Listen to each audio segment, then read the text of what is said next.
Hello বন্ধুরা, কি গরম পড়েছে বলো। দুদিন ধরেই পড়েছে, তবে আমার যেন মনে হচ্ছে আজকে গরমটা বেশি পড়েছে।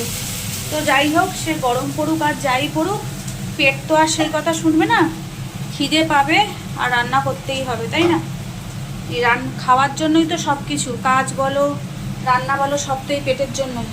তো যাই হোক, এই দেখো রান্না হয়ে এসছে। এই সোয়াবিন রান্না করছি, একটু বেশি করে করছি, কালকেও হয়ে যাবে, কারণ কালকে আমি থাকবো না। মাকে নিয়ে যাব ডক্টরের কাছে, বুঝেছো? ওই জন্য কালকে থাকবো না। কি হয়েছে না হয়েছে, কোথায় যাচ্ছি, কালকেই ভিডিও দেবো। এখন আর বেশি কথা বলতে পারছি না।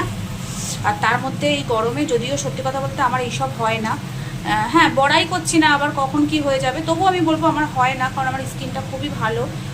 তো যাই হোক, তাও তো হয়ে গেল। আমার এই বাঁ দিকে মাথার ভেতরে না এই গরমে একটা ফোড়া হয়েছে, যেই ফোড়াটার জন্য না খুব ব্যথা হচ্ছে, বুঝলে? আর তার মধ্যে কী আর বলবো, আরও কষ্ট হচ্ছে।